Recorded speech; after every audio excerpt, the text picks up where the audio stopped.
Hello everyone, John Maher here. It is Thursday, 27th of November 2025, and this is your weekly Grass10 grazing management update on the dairy edge.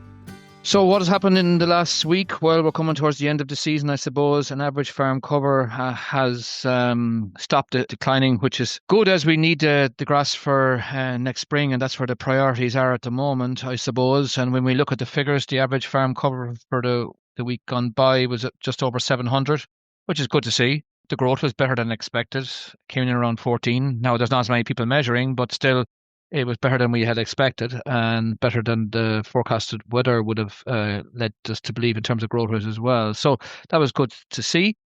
For those who are still out grazing, the diet was about 9 kilos of grass, about 4 kilos of meal, and about 5 or 6 kilos of silage. So that was the diet, and the average grass being grazed was around 1600. So not too bad. When we look a little bit more detail or take it and look at the analysis of the PBI data in the week gone by, we can see that over a quarter of the farms have an average farm cover of less than 600, which is concerning now, given where we are and what we need next spring. Another quarter have an average farm cover greater than 800 kilograms of dry matter per hectare. So those farms are largely still grazing, and the need to target the covers, I suppose, that are above 17 or 1800. The reason I say that this is these are more difficult to carry across the winter without significant levels of decay. Now, I give a number, but we've all seen grass at 12 or 1300 kilograms of dry matter per hectare on the 1st of December not carry across well, and we've all seen paddocks at 1700 kilograms of dry matter per hectare and do carry across well. So yield is an indicator, but really depends on how well the paddock was grazed out, how well it was managed during the mid-season. If there was a lot of dead material built up, then it won't carry as well. However, if it was well cleaned off, you can carry a significant quantity of grass across the winter because it is leafy green from top to bottom. So, I'll give indications of yields, but it's really about what the grass is in front of you. But the priority now is really about having grass for the spring. And in the overall scheme of things, I suppose most farmers should be finished grazing in 2025 to meet their closing target on December 1st, which leads to the next piece of the jigsaw. Having an adequate supply of grass in the spring is the priority, and any grazing now for many will result in a reduction in spring grass supply. So I suppose the most important thing to be done now in the week ahead is to establish or assess what grass is on the farm and prepare for spring 2026. You're trying to establish what the closing cover will be, and that will give you indications then of where you are for grass supply next spring. I suppose the target covers for anyone on, kind of a low stocking rate or heavier land. If the farm cover is somewhere around the 600 mark, we're not doing too bad. Heavier land can always be tricky. If the farm cover is lower, I'm not going to object because really turnout doesn't happen until March. For those though who have a significant demand, we would say the minimum closing cover or target cover on the 1st of December is 700. That's for farms around 3 livestock units to hectare or above, calving in January, high calving rate, high stocking rate. So, I suppose we'd prefer maybe a higher cover at 750, and some will even carry 800.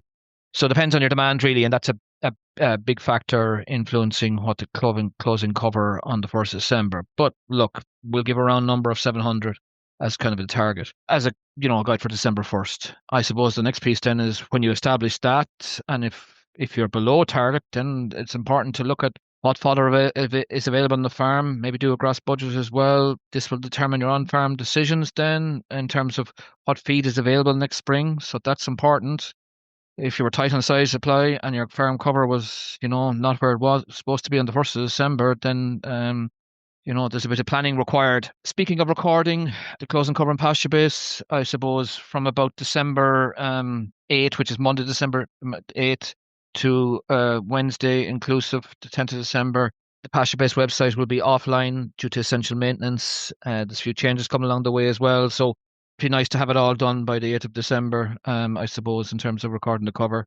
There's kind of mixed weather ahead. There may be an opportunity for some people to spread lime, though, on the paddocks. We are still well behind in that. When you look at the national figures on lime, it's the cheapest fertilizer we'll buy, the cheapest way of improving soil fertility. People forget that.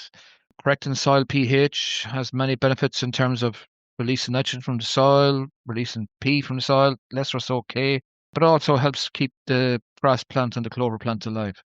So that's the story of the week gone by. I suppose just a little research update from Elodie Ruel, who is in charge of the grass growth prediction model. And Elodie spoke yesterday at the dairy conference in Clonmel. And I said I'd put a little bit of a note in this week's Grass10 podcast about this, because the model can be used, or the predictions can be used to make better grazing decisions on farm. It's obviously found in the weekly Grass10 newsletter, or on Pasture Base, or on social media. However, I just wanted to raise a point that she made yesterday about the grass growth predictions, and that she sometimes gets feedback on grass growth predictions and the variability associated with weather, which was, let's be clear, very evident in 2025. Especially in the south of the country, there are those farms who had their best year ever, and there are those farms who suffered, I would say, 3 levels of drought during the summer. I suppose that was pretty evident in parts of Cork, Waterford and Wexford. I suppose the point she made yesterday, that we can get a small bit hung up on the numbers, but it is the trend that is more important.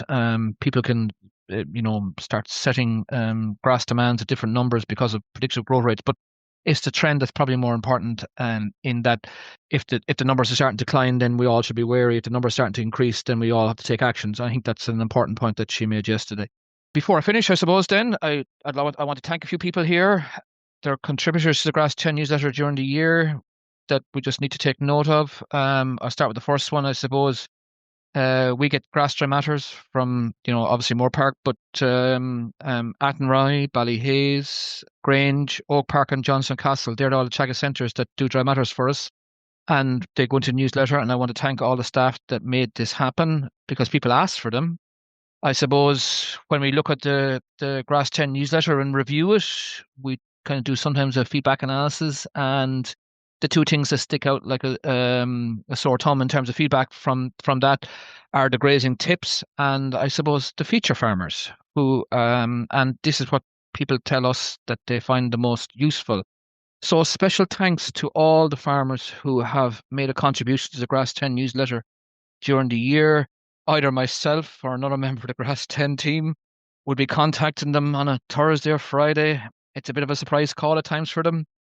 And we do that to have them ready for the newsletter on a Tuesday. We probably talk to them on Monday about their figures, but many of them then end up walking the farm over the weekend. So I have to acknowledge that and thank them for their effort in doing a service to the industry. So often the weekend is a busy time with family, but the farmers might go walking on a Friday or Saturday or Sunday for us to make sure their figures are up to date for the following week. Can't thank them enough for the effort they put in. It's great to have that farm data, and a lot of people enjoy hearing and reading about how the farmers are getting on, and they're able to relate to their own case themselves. So just a special thanks to all those farmers. If you would like to hear more about from the Grass10 team, subscribe to the weekly Grass10 newsletter, which is available on the Grass10 page on the Teagasc public website, and the link to newsletter is also available in the description of this podcast.